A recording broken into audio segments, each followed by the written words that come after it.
allongé sur son sommeil, il avalait son souffle et baisait son visage avec d'infinies tendresse.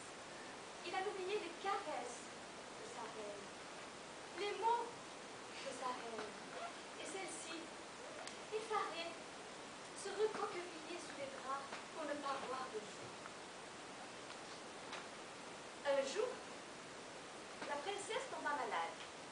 Une maladie immense et lente qui sema de sang et de corps de feu. Le roi s'absenta dans sa douleur. Il ne mangeait plus, ne dormait plus. Et il arriva enfin que l'enfant mourut. Le roi alors chassa tout le monde du palais, laissant la reine à genoux écorcher ses poings aux portes verrouillées.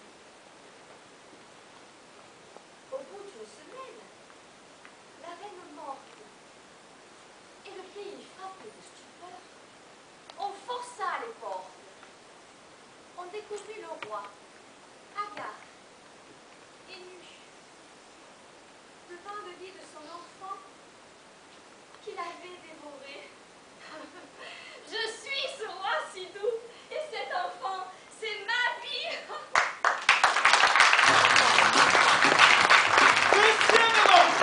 Anna, petit conte légendaire où la sainte sauvait des loups. Je devine ce qui est arrivé. C'est l'histoire, toujours la même histoire. L'histoire de la sainte des montagnes, Anna. Anna, la fille du village, qui fuit en portant son bébé interdit dans ses bras, l'enfant du péché. Les gens haussent les épaules, il neige, ils ont d'autres malheurs. Anna parvient jusqu'à la lisière des bois noirs. Les loups la cernent, bavent à leur gueule demeure de loup. Anna leur jette le bébé.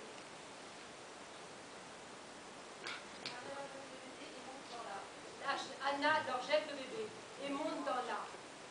Le lendemain, les villageois trouvent les loups endormis au pied du chêne et Anna dans les branches. Ils emmènent Anna et la nomment la sauvée de Dieu. Et là, ils le nomment le chêne de la sainte, parce que pour eux, l'enfant ne pouvait pas exister et qu'il fallait bien croire quelque chose.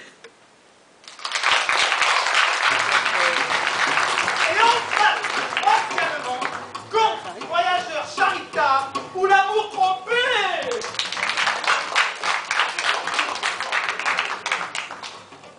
L'homme qui avait marché tout le jour durant parvint enfin à un village.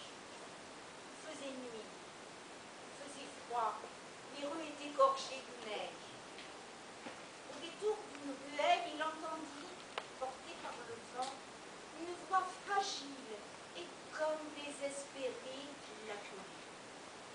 Il découvrit dans un recoin de pierre le visage d'une toute jeune femme qui se tenait debout dans la neige. Ses yeux montraient une insondable détresse, comme si étrangement une douceur ineffable.